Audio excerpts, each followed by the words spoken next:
it was either a matter of, be turned into a vampire and live a very different life, or become hunted. So you can tell that for some people there was an obvious choice that they were going to make. But yeah, as Edward, as we realised more and more about his refusal to drink human blood, we noticed that he's starting to degrade as well. But next coming in, we meet Frankie, his brother. He's just come back from military service, and coming to bring Edward a what would normally be a bottle of wine, when in fact it's just a bottle of 100% pure human blood. And there's an interesting dynamic between Edward and his brother Frankie. Essentially, Edward is working towards saving saving lives, not just human lives, but vampires as well. And Frankie, he basically works for the vampire military. And what do? Hunt and capture humans for farming. I mean, even Frankie, sums it up in a nice little phrase when he says, we find them, you farm them. So but it's an interesting sort of duality that both, instead of like one character having the two sides, we see that dynamic played out with two separate characters, where Edward, has respect for human life and doesn't want to kill them and refuses to drink of their blood. Frankie, on the other hand, he doesn't think twice about it, at least at the beginning of the film. But yeah, there's a break-in, and Edward is, personally confronted with the kind of crisis that they're having, and that sort of starts shaking him out a little bit, because just in the scene before that, he has like this collision where he bumped into some humans, but he let them go. So he's already started on this path of, wanting to help out the human resistance, because he's realising, there are pockets of them out there. But following this, there's like more cycles of downturn, in economically speaking, where human stores are being withdrawn out of Bromley Marks, and it's really interesting because Sam Neill, who plays Bromley, he sums up the pharmaceutical, because it's strange that Bromley Marks is actually a pharmaceutical company, and he basically sums up exactly what I've been saying for the past 5 years, when he says, because they're talking about whether a substitute will be sufficient for the human population, for the vampire population, sorry. And he says that they will put up with it, but there will always be those who are willing to pay for a little extra for the real thing. It just shows. I mean, that's a direct application of money to human blood. The idea that blood is worth money now. In a vampire economy, it blatantly is. In our economy, in a more abstract sense. But yeah, it just shows how, not just pharmaceutical companies, but any real sort of like, business that knows the laws of supply and demand, and how to best appropriate market behaviours to do this and that. There's got to be certain manipulation involved. How can you make huge profits if you don't take any huge risks? But yeah, Edward starts to meet with the resistance, and the first meeting we meet a guy called Elvis, played by Willem Dafoe, and he's a huge fan of Elvis Presley, and and obviously we see Frankie betray everyone, and there's like this huge chase thing. But Elvis tells Edward his story of how he used to be a vampire, and then through a car accident he was actually able to revert back to human, and and this was all accomplished by because he was talking about how the vampire degrades as they get deprived of blood. He was just like staring at his hand while driving, and didn't realise that he was about to go headlong into a post. Went straight through the windscreen, and I mean this was during the day as well. Excuse me. Went straight through the windscreen into the sunlight, but he landed in water, and it's the really weird thing of how being subjected to the sunlight and then immersed in water, that is what cured him of vampirism. And this is one recurring theme throughout the film, that because obviously we recognise that humanity has taken a very dark turn and become a race of vampires. And there's the idea of the sun and light being a force of good and positivity and growth and vitality and life. There's a reason why that's a ubiquitous idea in mythological and symbolic history, because the sun is a life bringer, right? But to vampires, who are inherently creatures of darkness, then the light.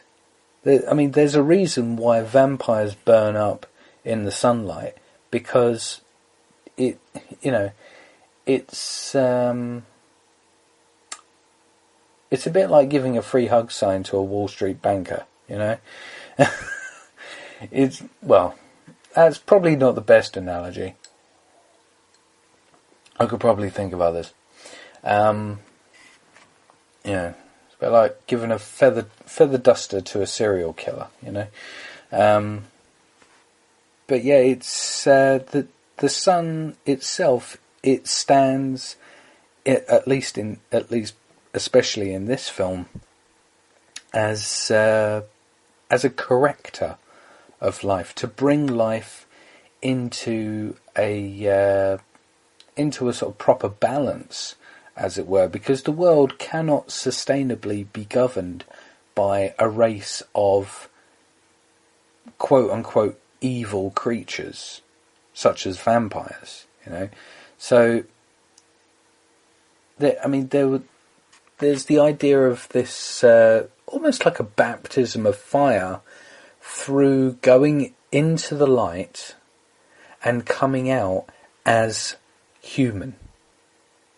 And there's a reason why I have elaborated a bit more on this, is because Elvis's story is an allegory for the awakening process, where you're stuck in the darkness, against your will. You go along with it because that's the way it is. But at some point, somehow, you're forced out into the light, and you have to face the truth of reality. And Elvis himself, he even remarked, because Edward asked him, what did it feel like to be out in the sun? And he says, it hurt like hell. And that's another parallel to the awakening process. When, the reason why, as an activist, I completely accept and expect also to be attacked, ridiculed, insulted, ostracized for presenting information, because an awakening process, it's not a sort of gentle sort of, you don't get gently picked up and lifted up onto a platform of higher understanding. No, you're grabbed up and you're thrown up there, because truth has no charity value, as it were, because truth is just truth. That's all it is. It's all it can be. And when you're more honest with yourself, yes, it can be more painful, but it's really only painful if you have existed within delusions. If you exist within delusions or negativity, then the truth is extremely painful. But just because it's extremely painful doesn't mean it's not worth it. Okay? But yeah, I mean, there even in these vampire characters, we still see glimmers of humanity, because obviously these people were human at one point. I mean, Frankie, upon being asked by Sam Neill's character if he likes being a vampire, he kind of resignedly says that he wasn't much good at being human. So really, this does lead to the question: when humanity was given the choice to assimilate, they chose the path of the least resistance, to go along, to get along, even if that means sacrificing their humanity. I mean, we're already familiar with this idea, since we have to do this to promote or deliberately overlook the inhuman tenets of certain market behaviours, certain religious behaviours. There's so many inhumane things that we do and allow to happen in this world that we see that as a given. We still acknowledge its inhumanity, and it does grind us down eventually to a point where we just reach that breaking point. But a society that is accustomed to brutality is generally less likely to oppose it, because it seems the norm. In this film, it's weird, because there's a scene towards the beginning where you can see like a Fox News style debate between a senator and someone else, I can't remember who. But you see that they're both vampires, like debating about what should be done about the whole blood supply crisis. And you find out that senator is actually working in leagues with the human resistance, and we find out that there is actually an underground political support for the idea of a cure. So there are glimmers of hope even within a vampire society. But as the supply of blood dwindles, the price begins to skyrocket, and along with it, civilian acts of violence to get blood. And this is one causal attribute that we recognise that is not just societal but also socio-economic, because there are certain things that act as catalysts for other acts of violence or other acts of change. That's the whole nature of being a social species. Things set us off in different ways. But this film is very close to how allegorically a civilization in severe, deep decline of, say, oil, for instance, even though I do think if this film was, it could probably be a little bit more accurate, in the sense that there could have been more of an effort to show the inhibition of the sale of certain humans, and the inhibition of the farming of certain humans, because those humans would possibly be the very last humans alive, and thus the most profitable, the most expensive. Because obviously supply and demand, the lower the supply, the higher the price. So, I mean, there's a line of dialogue somewhere in the film that says what happens when the last drop goes dry, or whatever. And I recognise that wouldn't even be allowed to happen, because the very last human being would be so expensive that not even the most wealthy vampire will be able to afford them. But building upon Elvis's transformation, Edward develops a curative treatment using a wine fermentation tank, some heart monitors, a mirror, a wet blanket, and the sun itself. And it's strange that he puts himself through this so willingly, because it seems like we do see at that point the real strive for humanity that he has. He so badly wants to be human. He so badly wants to correct all these ills in the world, But yeah, I mean, he does the treatment. It works. He becomes human again, and there's a particular scene, and this scene could easily be just slapped right on the end of any dramatisation of the allegory of the cave, because he actually just comes out of a blackened doorway out into the sun, and that's where he feels the sun on his face for the first time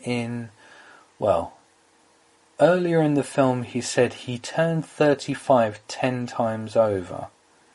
So he's at least a few centuries old. So several centuries without being able to walk in the sun, and he can finally do it. Yeah, I mean, it's a shame that the film did not try to capitalise on the immense emotional impact of such an idea.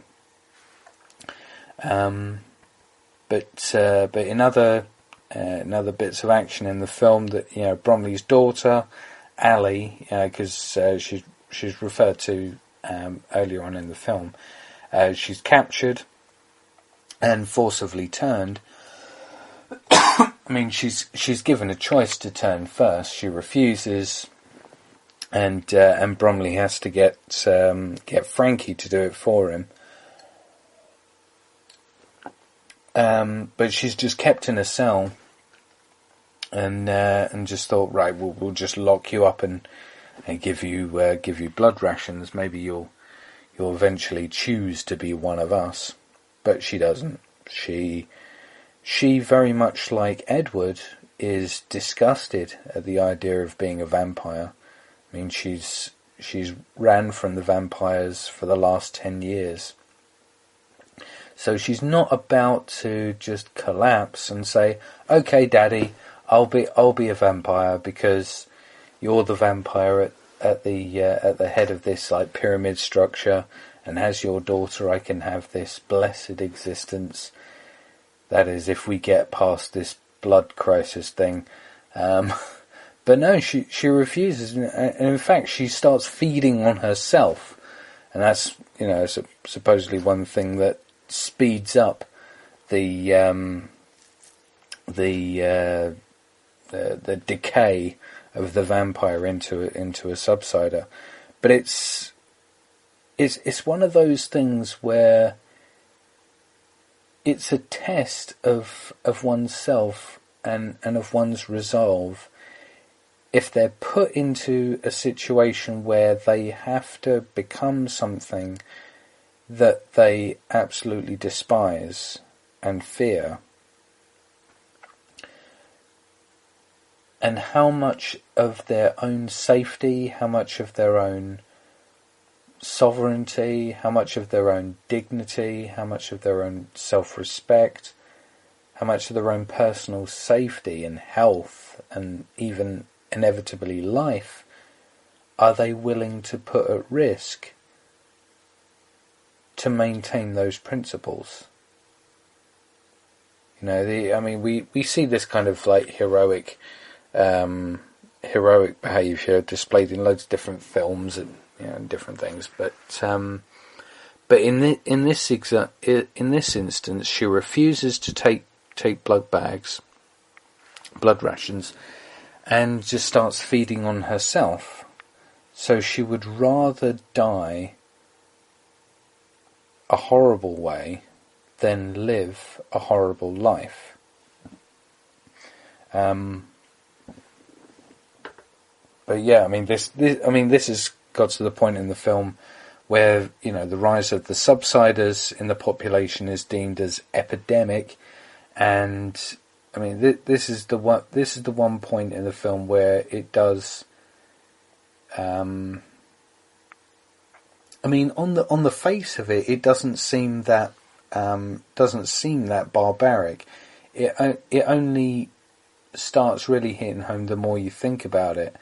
There's probably like other examples or other parallels in the real world where this sort of applies, because I'm sure this isn't an original concept.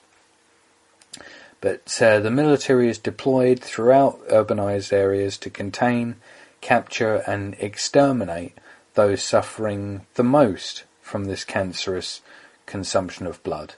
You know, the people who are suffering less, the people who are more blood deprived, thus the more developed, or should I say developed? Not developed. Undeveloped? Reverted? I don't know. But the vampires who have suffered the greatest degree of blood deprivation, and so the highest acceleration towards subsider physiology, they're the ones who are put out as the scourge. There's even like, you know, news reports of like the vampires saying, "Oh, they gotta go," sort of thing. It's like get rid of the scourge of society. Never mind that they are that way not because they've chosen to be that way, not because they've, you know, directly done anything bad to become that. It's purely because they live in a society where the supply is dwindling, and the repercussions of that low supply causes them to become this hated underclass. And the military effort included the eradication of the political ties to the resistance. As I said, the public inevitably chime back on the media wanting to be protected, and almost in a ritualistic fashion, the subsiders are shackled in line along chains, and they're being slowly dragged out into the sunlight. And to add a little bit more, Ali, the daughter of Sam Neill's character, she's one of these people, and she sort of catches Frankie's eye, because Frankie's the one who turned her, and she manages to maintain eye contact just before she bursts into flames.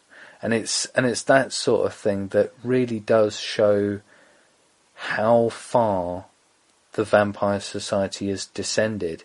It's descended, I mean, and it's done as a public display, as a public catharsis, as a cleansing, of the unmentionables, a cleansing of the dirty, a cleansing of the degenerates of a society. I mean, this is one thing that dominant societies have always done. It's always upheld the people who are moving the inherent functioning of the system along further and further. Like, for example, the wealth class.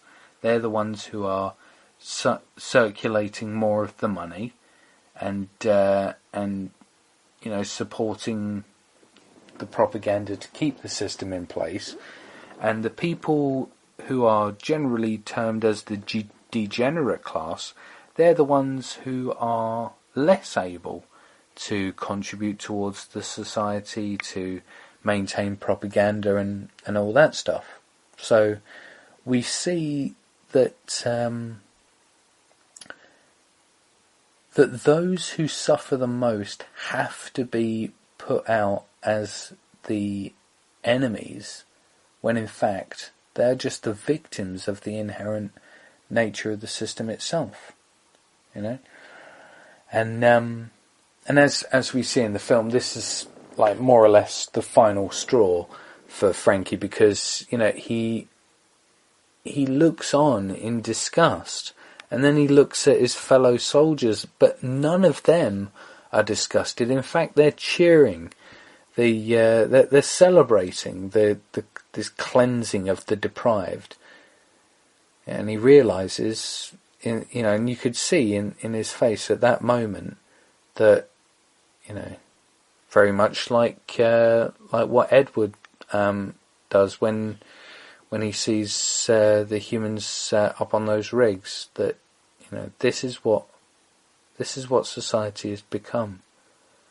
We've gone from a race of humans who, yes, we weren't perfect, but we found a way to muddle through, to we've submitted ourselves to what is essentially a virus of immortality, but also